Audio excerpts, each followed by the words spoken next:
रुकिए, सीटेट 2026 में EVS pedagogy के सबसे ज्यादा प्रश्न किस टॉपिक से पूछे जाते हैं? अगर आपका जवाब स्पष्ट नहीं है तो ये वीडियो आपके लिए बेहद महत्वपूर्ण है। बिल्कुल, क्योंकि सिर्फ अगले कुछ मिनटों में हम ईवीएस के उस कॉन्सेप्ट को गहराई से समझेंगे जो परीक्षा में बार बार पूछा जाता है ना? और जहां कई अभ्यर्थी अक्सर गलती कर बैठते हैं। आज के इस डीप डाइव में हमारा मिशन सिर्फ एग्जाम पास करने का शॉर्टकट खोजना नहीं है, बल्कि शिक्षा के असली मायने समझना है। एकदम सही बात है। और मुझे लगता है कि शुरुआत हमें उस सबसे बड़ी गलतफहमी से करनी चाहिए जो ईवीएस को लेकर लोगों के दिमाग में है।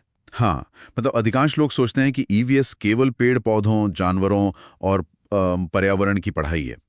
मुझे तो ये कुछ ऐसा लगता है जैसे कोई कहे कि क्रिकेट सिर्फ बैट और बॉल का खेल है। अरे वाह, ये तुलना बहुत सटीक है ना?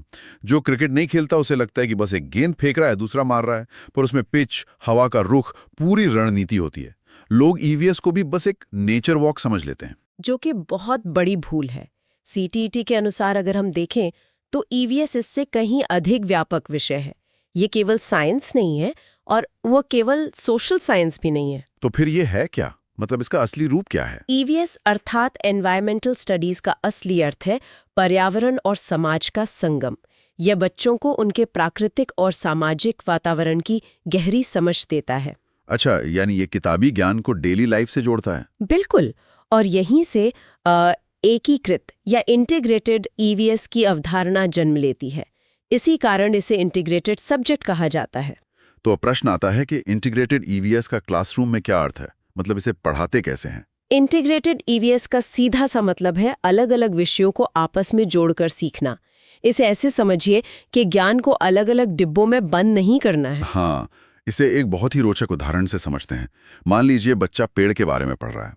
अगर हम उसे विज्ञान या साइंस के नजरिए से देखें तो वो पौधों की संरचना या प्रकाश संश्लेषण समझेगा या उसकी ऊंचाई का अनुमान लगाएगा। क्या बात है! और भाषा या लैंग्वेज में? भाषा में बच्चा पेड़ों पर कविता या कहानी पढ़ेगा। अगर मैं पेड़ होता, इस तरह की रचनात्मक चीजें लिखेगा। और सामाजिक विज्ञान में? वो पर्यावरण संरक्षण और हमारे समाज में पेड़ों का महत्व सीखेगा। बिल्कुल, यानी एक ही विषय के माध्यम से कई विषयों की शिक्षा प्राप्त करना ही इंटीग्रेटेड ईवीएस कहलाता है। ये तो बहुत शानदार है।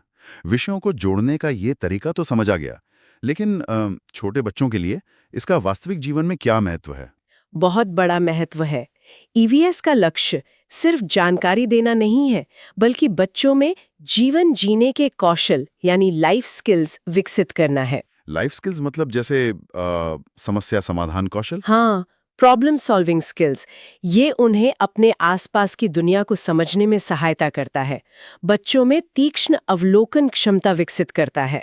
यानी ऑब्जर्वेशन स्किल्स, जैसे चींटियों को ध्यान से देखना कि वो कैसे एक लाइन में चलती हैं। बिल्कुल, और साथ ही ये स्वास्थ्य, स्वच्छता और पर्यावरण के प्रति जागरूक बनाता है। पर यहाँ मेरा एक सवाल है।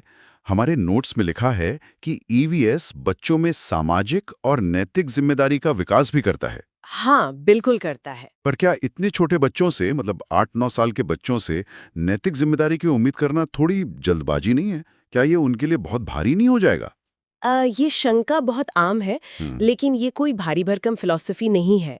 नैतिकता का मतलब यहाँ कोई बड़ा भाषण देना नहीं है। तो फिर इसका असली रूप क्या है? जब बच्चा ब्रश करते समय पानी बचाना सीखता है, नल बंद कर देता है या कूड़ा सही जगह डस्टबिन में फेंकता है, तो वो अनजाने में ही अपनी पहली सामाजिक जिम्मेदारी निभा रहा होता है। अरे हाँ, ये तो मैंने सोचा ही नहीं।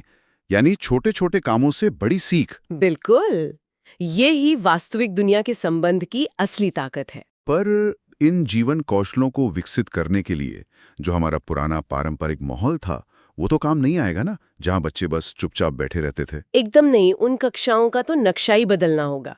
तो फिर कक्षा कैसी होनी चाहिए? कक्षा पूरी तरह से चाइल्ड सेंटर्ड होनी चाहिए, बाल केंद्रित शिक्षा। इसमें बच्चा सीखने की प्रक्रिया का बिल्कुल केंद्र होता है। यानी यहाँ एक्टिविटी बेस्ड लर्निंग पर जोर है। बच्चे करके सीखते हैं, केवल सुनकर नहीं। हाँ, लर्निंग बाय डूइंग और एक्सपीरियंशियल लर्निंग ईवीएस की मुख्य विशेषताएं हैं। और इसमें शिक्षक की क्या भूमिका होगी? क्योंकि वो तो अब पुराना तानाशाह वाला रोल नहीं निभा सकता। सही कहा, ईवीएस में शिक्षक केवल जानकारी देने वाला व्यक्ति नहीं होता, वो अब एक फैसिलिटेटर या सुविधादाता की भूमिका निभाता है। ये फैसिलिटेटर वाला पॉइंट मुझे एक वीडियो गेम की तरह लगता है। जैसे पुराने सुपर मारियो गेम में एक ही रास्ता होता था, सब कुछ फिक्स था। हाँ, पर आज के माइनक्राफ्ट जैसे गेम्स में कोई फिक्स्ड रास्ता नहीं है। बच्चा खुद एक्सप्लोर करता है और जो गेम का डिजाइनर है वो बस एक माहौल देता है। शिक्षक भी क्लास में वही डिजाइनर है। क्या बेहतरीन एनालॉजी है, एकदम यही बात है। शिक्षक बच्चों को प्रश्न पूछने, स्वयं खोजने और अनुभव करने के अवसर देता है। तो सीटीईटी में जो शिक्षण विधियों से संबंधित प्रश्न आते हैं, उनके लिए कौन से मेथड सबसे अच्छे हैं? सबसे प्रभावी शिक्षण विधियां हैं ऑब्जर्वेशन मेथड, फिर डिस्कशन मेथड और प्रोजेक्ट मेथड। हाँ, और फील्ड विजिट भी तो है ना? बिल्कुल, फील्ड विजिट, एक्सपेरिमेंट मेथड और रोल प्ले। इन सभी विधियों में एक बात कॉमन है कि बच्चा सक्रिय यानी एक्टिव रहता है। बहुत बढ़िया। चलिए, पेडागॉजी के इन शानदार सिद्धांतों को समझने के बाद अब एक महत्वपूर्ण परीक्षा तथ्य पर आते हैं। हाँ, अब सीटीईटी 2026 के लिए वीआईपी फैक्ट्स की बात कर लेते हैं। मैं एक डायग्नोस्टिक चेकलिस्ट शेयर कर रहा हूँ। हाँ। सीटी पेपर 1 में ईवीएस से 30 प्रश्न आते हैं, जिनमें लगभग 50% केवल पेडागॉजी से होते हैं। और बाकी जो प्रश्न हैं वो कक्षा 3 से 5 तक के ईवीएस पाठ्यक्रम से आते हैं। और सबसे दिलचस्प बात यह है कि इसे 6 प्रमुख थीम्स में बांटा गया है। ये 6 थीम्स परीक्षा के लिए बहुत जरूरी हैं। पहली थीम तो परिवार से जुड़ी होगी ना, क्योंकि बच्चा वहीं से शुरू करता है। बिल्कुल, पहली थीम है फैमिली एंड फ्रेंड्स यानी परिवार और मित्र। और रिश्ते समझने के बाद जीवित रहने के लिए सबसे पहले भोजन चाहिए। तो दूसरी थीम है फूड, उसके बाद रहने की जगह यानी तीसरी थीम है शेल्टर। और फिर चौथी थीम जल यानी वाटर होनी चाहिए। एकदम सही। पांचवी थीम है ट्रैवल, क्योंकि बच्चा घर से बाहर निकलता है, यात्रा करता है। और अंत में छठी थीम है things we make and do, यानी हम जो चीजें बनाते और करते हैं। ये सीक्वेंस बहुत लॉजिकल है। इन थीम से संबंधित प्रश्न सीटीईटी में नियमित रूप से सीधे पूछे जाते हैं, इसलिए इन्हें अवश्य याद रखें। बिल्कुल, ये सफलता की कुंजी है। चलिए, समय तेजी से भाग रहा। आज की इस चर्चा का एक 30 सेकंड का त्वरित रिवीजन कर लेते हैं। हाँ, बिल्कुल। तो आज आपने सीखा कि ईवीएस केवल एक विषय नहीं बल्कि जीवन से जुड़ा सीखने का माध्यम है। याद रखिए, ईवीएस है साइंस और सोशल साइंस का संगम। और टीचर हमेशा एक फैसिलिटेटर है।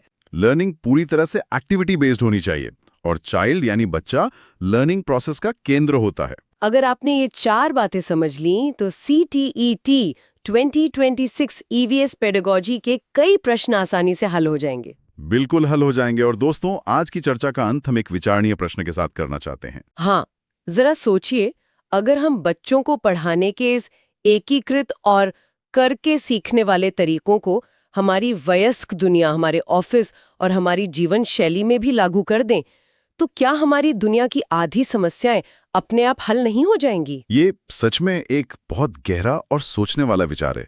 शिक्षा सिर्फ स्कूल तक सीमित क्यों रहे? बिल्कुल सही। तो दोस्तों, ऐसे ही सीटीईटी 2026 के महत्वपूर्ण टॉपिक्स को आसान भाषा में गहराई से समझने के लिए चैनल को सब्सक्राइब करें और इस वीडियो को अपने दोस्तों के साथ जरूर शेयर करें। सीखते रहिए और आगे बढ़ते रहिए।